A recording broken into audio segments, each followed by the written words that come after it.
What was the strategy behind saying sorry all the time? Because, like I said, as men, first of all, let's be authentic. As men, we don't really do that, right? Like, um, you know what? I want to speak for men in general because I'm a man, but I don't feel like we come out and say sorry, especially when we know we in the right. What was the thought process, the strategy behind that? Like, where did you get that from to just say, I'm sorry for whatever, and let's work on that? So my mom, for me, made it okay to say sorry. My mom gave me that example. So when I was a kid, I probably was like 8 or 9 years old. I was across the street with one of my friends growing up. And we was across the street playing video games. So he had to leave to go get his haircut. And so I was like, well, I don't want to leave because I want to keep playing the game that you playing. And he was like, well, I'll be back only like 30 minutes. So, just stay here. I'll come back. And I'm like, all right, cool. So I'm sitting there playing the game. And my sister comes across the street and was just like, hey, it's time to go. And so I'm like, all right, cool. So I start walking across the street. My sister already got back to the house. As soon as I come in the house, my mom's like, why are you still over there? And I'm like, what do you mean? She was like, why are you still over there? Like, you should have came home when he left. Well, no, she said that you should have went with him. And I'm like, well, why would I go with him? I didn't know that if you would think that it was okay. And so she was like, no, you should have went, or you should have just came home. Like, going out on me. And I'm like, bro, I didn't do nothing wrong. Bro. How old were you at that time? I was like 8 or 9. Okay. And so I was sitting in my room, just sitting there contemplating the whole thing that went down. Like, what should I have done? Should I have left? Should I have stayed? Especially as an 8-year-old, you like all over, right? When my mom came back from the store, she was like, I want to just say that I'm sorry. She was like, I thought about what you said. She said, I would have been more upset if you would have left. So she was like, I just want to say I'm sorry. From that moment, it let me know it's okay to say I'm sorry. Because she didn't have to tell you she didn't have to tell me that. So that left a lasting impression on me. I always look at it, she might be right. I might be right. Don't matter. I'm sorry. And that 8 years old, 21 years later, that actually helping you with your marriage. That's deep. That's super deep, bro. Like, cause I'm just envisioning how many 8-year-olds are really capturing a moment and then taking it to the point where they actually using it with their marriage. You know what I mean? I think that just hearing you talking about it again, that time, that it's not like I'm saying sorry for, not saying that you can't say sorry for your words and stuff. It's more so like, let's say, for instance, like I'm right in the situation, or I'm wrong in the situation, but you still come and say sorry to me. It's more so like, I'm sorry that we're having this big disagreement in this way. Got it. That's not, conducive to us coming together.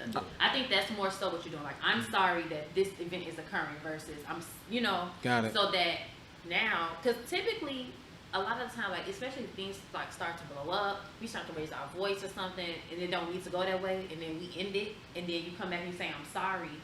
We typically go back and rehash we revisit the conversation, but we do it in another way to where it's actually a conversation. Because that just cleared, that just cleared the space. We got to clear to that be up. like open now. Wow, that's powerful. So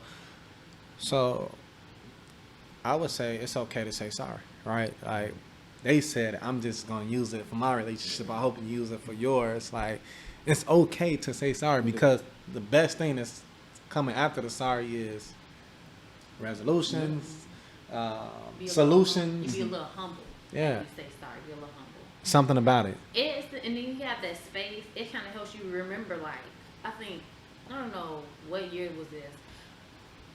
I want to say maybe like it's our first year of marriage. Everybody say your first year of marriage is gonna be rough. We were just arguing. I was just like, good God, you get on my nerves. Yeah. Like we arguing. All that friendship stuff went out the window. No, it was a little bit. A little Yeah. bit. But I'm just like, man, do I like him? Man, I love him, but Okay. we arguing this. What held y'all on then? Because and then when we started, every argument we had, we came back. You gotta come back. And so let me ask you this, like, super authentic question. I'm gonna give you a compliment. I hope this is a compliment. As a strong black woman, what? Some people get so prideful, or soon as something happens, what allows you to even come back to embrace the conversation? Is that something that was embedded in you by your mom? No. Where did you get that from to even like, how many, men to come back and say, I'm sorry, I don't want to hear it. Mm-hmm. But like, what allows you to stay in the moment? Like, Because you helping somebody right now.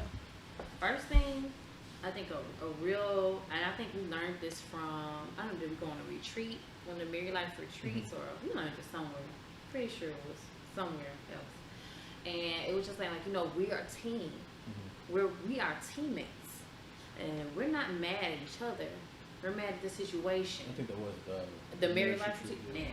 Listen, Shout out to Pastors Reggie and London for the Married Life retreat. They have, my pastors have their own like marriage ministry. Yeah. It is essential. and this is the same church that you've been at, where you met at? No, we didn't meet there. We met at his home church. Okay, and you still go to that church? No, You transition? Mm-hmm. That's cute. That's powerful. But keep going with your point. You said We're the the same. We're on the same team. Yeah. We're mad at the situation. So like for me, I didn't see. I raised by my mom, just me and my mom. I didn't really see the marriage being played out. So already, I may have like an unrealistic idea of marriage in my head, But one thing that keeps us coming back, like I said, he always says sorry. And sometimes, even me, I always said I was prideful, didn't want to say sorry, felt like I was right all the time, which a lot of times I was. But seeing him as my husband, like humbling himself to come and say sorry to me, That's powerful. That made me humble myself. Like, I'll accept your apology. Let's work it out. I gotta talk to the people on that one. So, it's okay to humble yourself, right? It's okay to say sorry. It's okay to build a relationship from friendship. It's okay. It's no right or wrong way to this thing, but it is okay to, bring yourself to humbleness. Let me ask you a question. Because you told me, you just said your mom was separated, right? Did you? Yeah, no, I know. So you didn't come Just in me like and my mom. okay, and did you come in like a 2-parent household? I did. So you actually saw marriage? Mhm. Okay, are they still together? Mm-hmm. Awesome. So like, They actually just celebrated 35th year anniversary. how does that help like with your marriage? Did that viewpoint of marriage like give you like a lot of the good stuff you got inside you for this marriage? Do you think so? Yeah. My parents showed me that it doesn't take a perfect marriage to make it. It just takes two people who are willing to stick through it and to actually be committed to their vows and committed to what they stood before. They God. actually taught you that? Yeah. That's deep. And it wasn't necessarily verbatim, but just through it, because just like any typical marriage, whatever like that. My parents argued. Yeah. I've seen my parents love each other, and I've seen them go at each other. Yeah. But that's with any marriage. But one thing I've always seen is them reconcile, is them always come back to each other. I've never seen them in person come to each other and say I'm sorry or anything like that. But to know that one day that they'll have a disagreement, then the next day they come back together, it Something shows happened, that something yeah. in between there happened, that there was some form of reconciliation. And so everybody that and I'm glad both of y'all have different experience, because I want to hit on this, because there's a couple out there who like, well, I don't understand you because your background is different from mine. You had a 2-parent household. I had a 1-parent household, and they're allowing their background to actually stop them from becoming teammates. Mm-hmm. How is that not affecting you, Kia? Like, because he came from a 2-parent and you came from a single mother. Like, how are you pushing through that to become a team? Is it because I got a lot of different opinions, but because how did we become like wait say it so again? yeah, so like it's somebody, like I said, who they come from 2 different backgrounds, and they're allowing their past to affect where they're at now. And I've been hearing, your church life. I've been hearing, couples retreat. So I'm thinking like, is it because like the growth and development you put into your relationship, or is it something else that? I think it's that. I definitely think it's that. Like, people say, marriage is work. Yeah. And then it sounds like what you mean, but it is. It is. Like, no doubt about it. It can be very much so easy work if both of y'all want to do the work. Easy work. Yeah, like easy work. You got to coin that. That's nice. Easy work. You used to be in Like if you're in homeroom, you're in preschool Yeah. coloring. That's easy work. Hmm. You know what I mean? If you got the crayons You and the still paper, you still got to do it. yeah. If but you it have can the be tool, done. Yeah. Yeah. If you got the tools to do the work, it's easy work. I got Gotcha. crayons and paper, but it's not easy work if I gotta go find the crayons. I gotta find the the paper. But like one thing that we've learned, again, like from our pastor's marriage ministry, is that like you need to know each other's historical background. Like in marriage counseling and pre-marriage counseling, we talked about that. Like we talked about our past. We talked about things that may have hurt us. We talked about traumas, all that stuff. Like we talked about it as friends first, before the premarital counseling, but like talking through those things, like him telling me certain things that he's not told anybody else, makes me understand. Oh, that's why he did that. Yeah. That's why he moved that way, and vice versa. So that when we come and we have those issues, it's like, wait a minute, I gotta see. You have to be able to see things through your partner's lens, or you not like. If I'm only seeing it one way, it's not helping us. That's what I mentioned earlier about like secrets and stuff like that. Because there's things that people hold deep down inside that they don't tell their spouse, and they just allow that thing to fester within them. But your spouse is supposed to be the outlet that you're supposed to be able to share everything with. So, like for example, Yeah, stay right there. I gotta ask you this because it messed me up.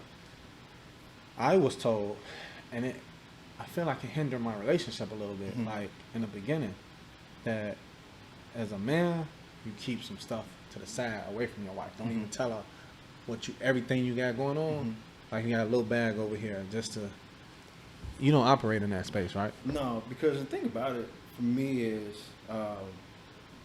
if you hold those little things down, you know what stops you from holding the big things down. You know, so for me, it's just like I'd rather just be open and honest with her, you know, and hope that she's open and honest with me, you know. But